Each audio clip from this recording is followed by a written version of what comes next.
तुही रे माझा मितवा मालिकेच्या पुढील येणाऱ्या भागांमध्ये आपल्याला जबरदस्त असा ट्विस्ट पाहायला मिळणार आहे। वल्लरी मामीने ज्या पूजेमध्ये विघ्न आणण्यासाठी इतके सगळे प्रयत्न केलेले असतात, त्या वल्लरी मामीला ईश्वरी चांगल्या पद्धतीने कशी मुठीत ठेवते। त्याबरोबर आता वल्लरी मामीचा प्लॅन फ्लॉप होतो आणि लावण्याला पण चांगली अद्दल घडते। आता नेमकं काय काय घडतं, कसं कसं घडतं जाणून घेण्यासाठी आपला व्हिडिओ शेवटपर्यंत नक्की पहा।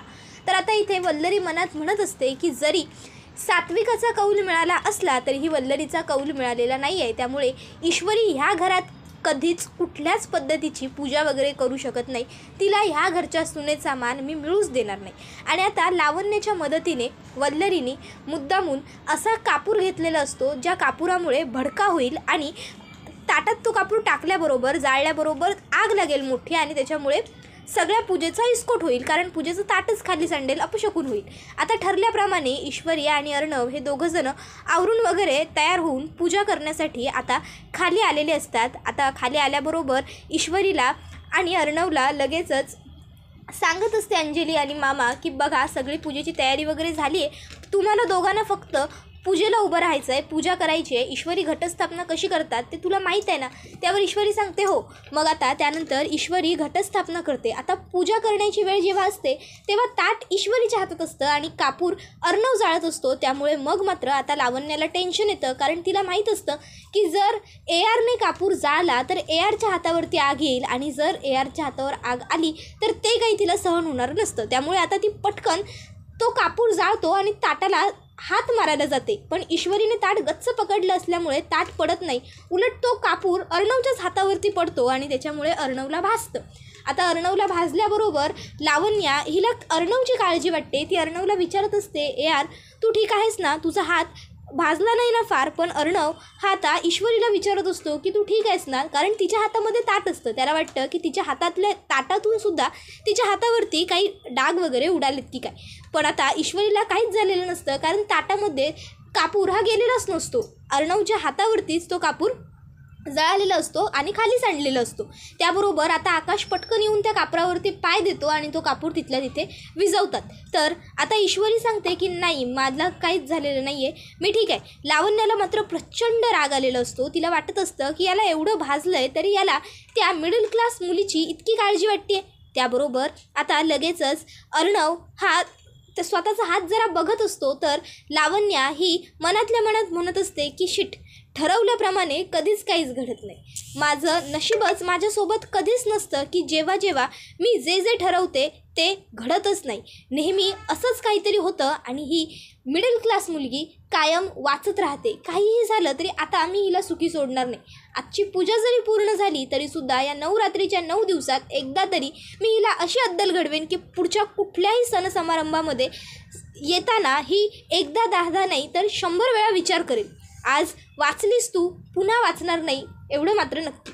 आता लावण्या मनातल्या मनात एवढा सर्व विचार करेपर्यंत आता वल्लरीला मात्र खूपच जास्त राग आलेला असतो लावण्याचा। वल्लरीला वाटत असतं की अगं मूर्ख मुली, त्याला जरी भाजलं तरी भाजू दे ना, तुला काय फरक पडतो? आपल्याला फक्त पूजेमध्ये अपशकून झाला एवढंच दाखवून द्यायचं होतं, पण तू स्वतःहूनच त्या ताटाला हात मारलास। त्यामुळे आता सगळ्यांना हेच वाटणार आहे की तू मुद्दाम ताटाला हात मारलास आणि मुद्दामून तूच पूजा इसकटण्यासाठी हे सगळं केलंस, बावळट मुलगी। त्याबरोबर मलाच आता सावरून घ्यावं लागेल, नाहीतर माझं नाव बाहेर येईल, असा विचार करत वल्लरी मामी लगेचच अर्णवची काळजी करत विचारायला लागते, अर्णव बाळा, अरे तू ठीक आहेस ना? फार भाजलं नाही ना तुला? अरे कुणी आणला हा कापूर? असा कसा हा कापूर? इतका पेट कधी घेतो का कापूर? काहीही घेऊन येतात, नोकरांना ना काही अकलाच नाही आहेत। सामान आणायला सांगितलं की जरा क्वालिटीसुद्धा बघत जा, की उरलेले पैसे स्वतःच्या खिशात घालायचे म्हणून उठून कुठूनही काहीही सामान घेऊन याल। त्याबरोबर लगेचच आता अंजली म्हणत असते, मामी प्लीज जाऊ दे, सणासुदीच्या दिवशी उगाच नोकरांवरती तरी कशाला डाफरतेस, सोड। चिंटू तू एक काम कर, जा वरती मलम वगैरे लावून घे। त्याबरोबर अर्णव म्हणतो, नाही ताई ठीक आहे, एवढं फार काही भाजलेलं नाही आहे मला, मी नंतर मलम वगैरे लावून घेईलच, पण आपली घटस्थापना अर्धवट राहिली आहे, आपण पहिली पूजा वगैरे करून घेऊ, त्याच्यानंतर मग मी काय करायचं ते बघतो। त्याबरोबर आता अंजली म्हणत असते, अरे पण त्यावर अर्णव सांगतो, इट्स ओके, खरंच ठीक आहे, आपण पूजेला सुरुवात करूया। आजी, मामी, आकाश, मामा चला कॅरी ऑन। त्याबरोबर मग आता ईश्वरी ही लगेचच पूजा करायला पुढे येते। तर अर्णव आता आकाशला सांगतो, परत तो कापूर नको, तू तो कापूर टाकून दे, म्हणजे सध्या टाकू नको, कुठेतरी ठेव आणि आत्ता दुसरा कुठला तरी किचनमधला वगैरे कापूर घे, नंतरनं आपण बघूया. त्यावर ईश्वरी विचारते किचनमध्ये कापूर? त्यावर लगेचच वल्लरी म्हणते हो, नको असलेल्या सुनबाई, आपल्या घरात ना प्रत्येक गोष्ट ही एक्स्ट्रा स्टॉकमध्ये असते आणि देवपूजेच्या वस्तू की तर असतातच असतात. आणि किचनमध्ये एक असा मोठा बॉक्स आहे, त्याच्यामध्ये देवपूजेला लागणाऱ्या जास्तीच्या ज्या वस्तू असतात ना त्या सगळ्या ठेवलेल्या असतात. माहीत नसेलच तुम्हाला. त्याबरोबर आता लगेचच आजी म्हणते पुरे वल्लरी, बाद झालं. उगाचच्या उगाच पूजेच्या वेळी मला वाद नको आहे. आकाश तू जा, पटकन कापूर घेऊन ये, पूजेला सुरुवात करायची आहे. आकाश जातो, पटकन कापूर घेऊन येतो आणि पूजा आता सुरू झालेली असते. आजीला मात्र इथे आता राहून राहून मनामध्ये आरतीचं म्हणजे आरतीच्या वेळी अपशकून घडला असंच वाटत असतं. कदाचित ईश्वरी आरती करायला पुढे आली म्हणूनच तर हे सगळं घडलं नसेल ना, असं आजीला वाटत असतं. आता पूजा पूर्ण झाल्यानंतर आजी अर्णवला सांगते चिंटू वरती जा, हाताला मलम लावून घे. त्यावर अर्णव म्हणतो हो आजी, लगेचच चाललो. आणि आता अर्णव हा तिकडनं खोलीत यायला निघतो. तोंडातल्या तोंडात बडबडत असतो, उगाच मगाशी ॲटिट्यूडमध्ये सांगितलं की काही होत नाही आहे, जळत नाही आहे, खूप जळतं यार मला, चल जाऊ दे, आता वरती जाऊन काहीतरी बघावं लागेल, मलम वगैरे लावतो. आणि मग आता अर्णव स्वतःच्या बेडरूममध्ये येतो. रूममध्ये आल्याच्या नंतर तो त्याचे 2-3 ड्रॉवर उघडतो, पण आता अर्थात त्याच्या रूममध्ये मलम वगैरे काहीच नसतं.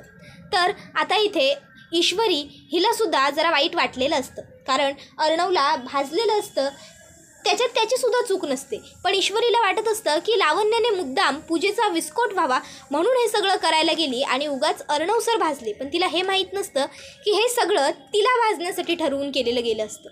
ईश्वरीला वाटत असतं की लावण्याला फक्त पूजेची खराबी करायची होती. पण काहीही असलं तरी बिचारे अर्णव सरांना मात्र या सर्वात त्रास झालाच. बिचारे कसले, जाऊ दे, बघतील त्यांचं ते. इतक्यात तिकडे अंजली येते. आता अंजली ईश्वरीला विचारते काय गं, तू किचनमध्ये काय करतेस? त्यावर ईश्वरी म्हणते अहो काय नाही अंजलीताई, घटस्थापना तर करून झाली, पण मग आता नैवेद्य दाखवावा लागेल ना, तर मी तेच करत होते.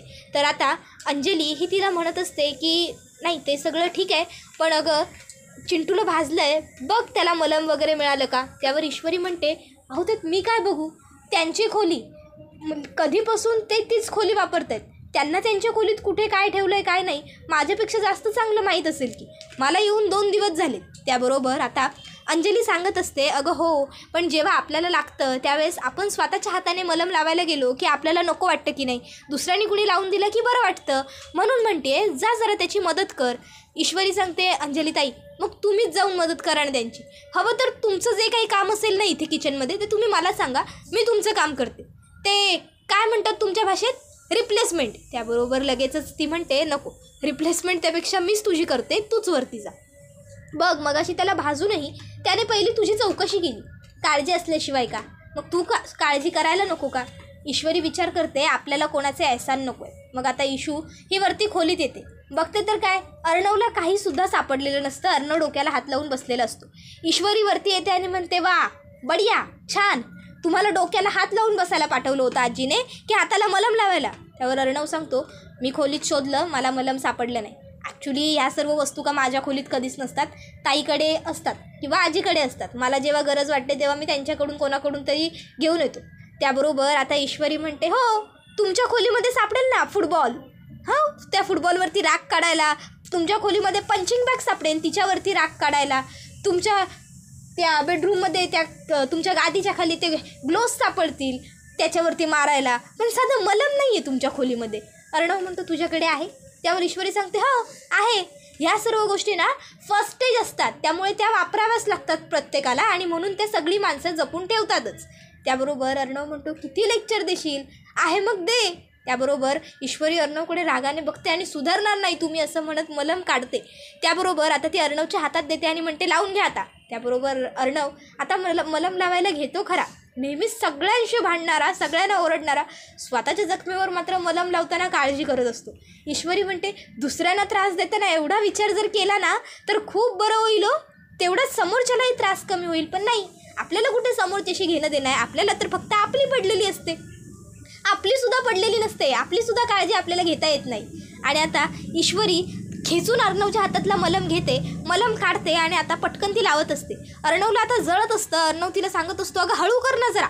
त्यावर ईश्वरी म्हणत असते लहानात एवढी कळ सहन करावीच लागते, लहान मुलं पण तुमच्यापेक्षा बरी गप्प बसतात, त्याबरोबर अर्णव म्हणत असतो, असं वाटतंय ड्रॅगन तोंडातून आग ओकतोय.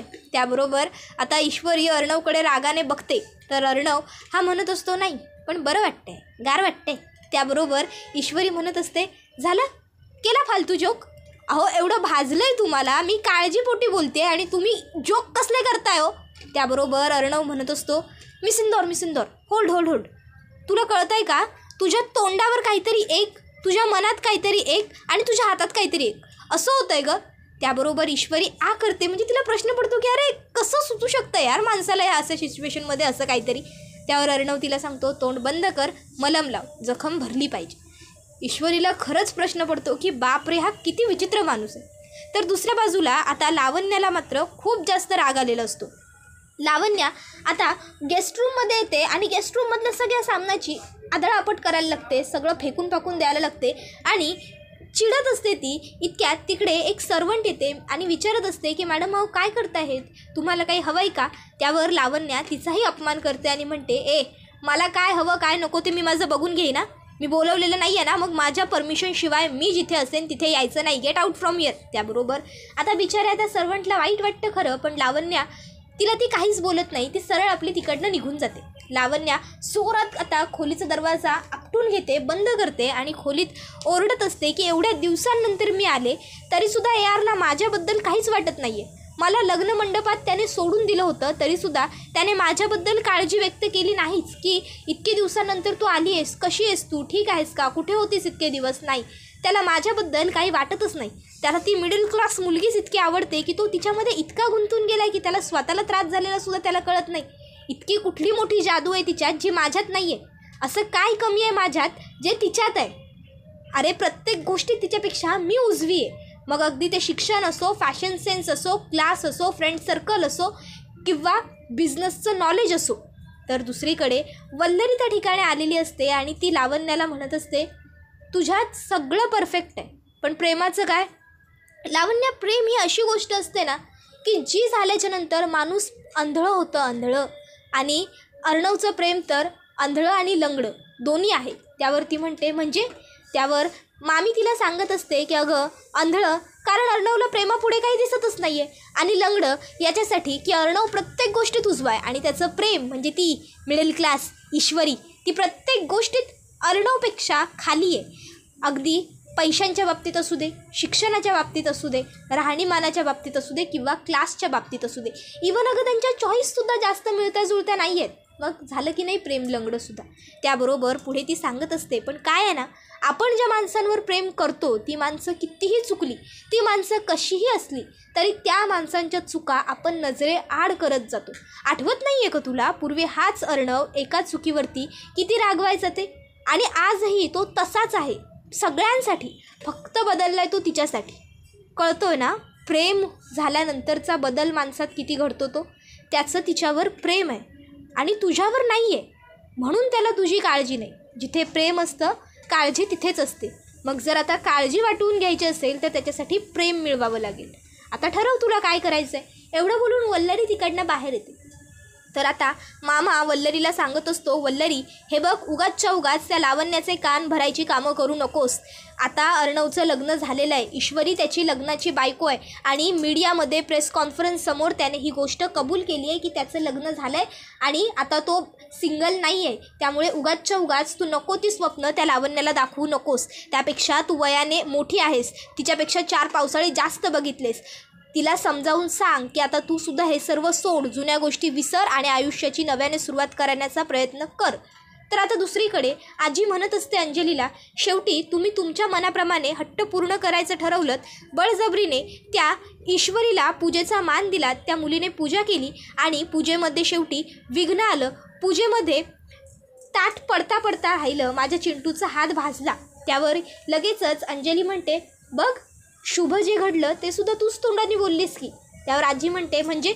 त्यावर आता अंजली म्हणत असते, अगं आजी, चिंटूचा हात भाजला हे तुला दिसलं, पण ताट खाली पडलं नाही आपल्या पूजेचं, हे तुला का नाही दिसलं. ईश्वरीने आपल्या घरच्या लक्ष्मीने ताट घट्ट पकडून ठेवलं होतं. जर पूजेचं ताट खाली पडलं असतं तर तो अपशकुन झाला असता. उलट चिंटूला भाजलं ते थोडक्यावर निभावलं असं म्हणायला हवं आपण. आणि तसंही अगं आता कापूर वगैरे, कापूरच काय, कुठल्याही गोष्टीमध्ये भेसळही असतेच, किंवा मे बी कदाचित तो कापूर एक्सपायर झालेला असेल. मामी मगाशीच म्हणत होती ना ईश्वरीला की आपल्या घरात आपण सगळं स्टॉकमध्ये आणून ठेवतो म्हणून. मे बी डेट गेलेली असू शकते म्हणून झालं असेल असं. असा विचार का बरं करत नाहीस तू? पॉझिटिव्ह आणि प्रॅक्टिकल विचार केला तरच सगळं चांगलं होईल आजी. कळतंय ना तुला? सर्वच बाबतीत पॉझिटिव्ह राहावं लागेल. त्याबरोबर आता आजी तिकडनं निघून स्वतःच्या खोलीत येते आणि मनातल्या मनात म्हणत असते, ह्या मुलीला का कळत नाही आहे, जे काही 25 वर्षांपूर्वी घडून गेलं आहे मला पुन्हा ते घडायला नको आहे. भूतकाळाची पुनरावृत्ती झालेली आता मला सहन होणार नाही. माझ्या सात्विकाच्या बाबतीत जे काही घडून गेलं ते पुन्हा तुझ्या किंवा चिंटूच्या बाबतीत झालं तर मी जगू नाही शकणार. त्यावेळेस तुम्हा दोघांकडे बघून मी माझ्या सात्विकाचं दुःख पचवलं आणि शब्द दिला होता तिला की तुझ्या मुलांना जास्त जपेन. आणि जर आता मी ते नाही करू शकले, सात्विकाचा शब्द पूर्ण नाही झाला, तर वरती जाऊन मी तिला काय तोंड दाखवू. पण हे तुम्हा मुलांना कळणार नाही, कारण तुम्हाला ते शब्द तिचे आठवत नाही आहेत. आजही मला माझ्या मुलीचे शब्द आठवले की दुःख होतं, त्रास होतो. तर आता इथे अर्णवसुद्धा खुश असतो, कारण अर्णवला वाटत असतं की चला भांडून तंडून का होईना पण मी सिंदूरने हातावर मलम तर लावला, असू दे आता भांडून लावलाय, पुढच्या वर्षी मे बी प्रेमाने लावेल, त्याच्या पुढच्या वर्षी आणखीन काहीतरी चांगली सिच्युएशन असेल. अर्णव राजे शिर्के, बी पॉझिटिव्ह. हळूहळू का होईना पण सगळं चांगलं होईल. धीर धरायला काय हरकत आहे, असा विचार अर्णव हा करत असतो. मनातल्या मनात खुश होत असतो. इतक्यात आकाश तिकडे येतो आणि आकाश आता अर्णवचा तो हात पकडत असतो. त्यावर अर्णव सांगतो, हात पकडू नको माझा. त्याबरोबर आकाश विचारतो, का रे भाजलंय ते फार दुखतंय का? त्याबरोबर आता तिथे अंजलीसुद्धा येते. अंजलीसुद्धा विचारते, हे लावलं असणारे मलम बरं वगैरे वाटतंय ना? त्यावर आता ती सुद्धा अर्णवच्या हाताला बघण्यासाठी हात लावत असते. तर अर्णव तिलाही सांगतोय, हात लावू नको ग ताई. त्यावर अंजलीसुद्धा विचारते, का रे फार दुखतंय का, जळतंय का? त्यावर आता अर्णव म्हणतो, नाही म्हणजे ते. त्याबरोबर आकाश म्हणतो, कळलं मला कळलं, तुझ्या बायकोने धरला होता ना तिथे तुझा हात, म्हणून तिथे आता आम्ही धरायचा नाही आहे हात, बरोबर ना? त्याबरोबर अंजली म्हणत असते, काय रे बाबा असं पण आहे का आता हे? त्याबरोबर अर्णव सांगतो, नाही ग तसं काही नाही आहे. त्यावर अंजली म्हणते, नाही तसं असलं तरी काही हरकत नाही आहे, ठीक आहे, पण आता जरा बायकोच्या प्रेमातून बाहेर या, जरा ऑफिसला जायला लागा, ऑफिसमध्ये काय हाल हवाल आपले आहेत ते बघा, आकाशकडून जरा अपडेट घ्या. त्याबरोबर अर्णव म्हणत असतो, हो या ताई, ऑफिसला रेग्युलरली जायला सुरुवात केली पाहिजे. तर आता वल्लरी ही मनातल्या मनात म्हणत असते, आज जरी तू वाचली असशील ना तरीसुद्धा मी तुला सोडणार नाही सुखी.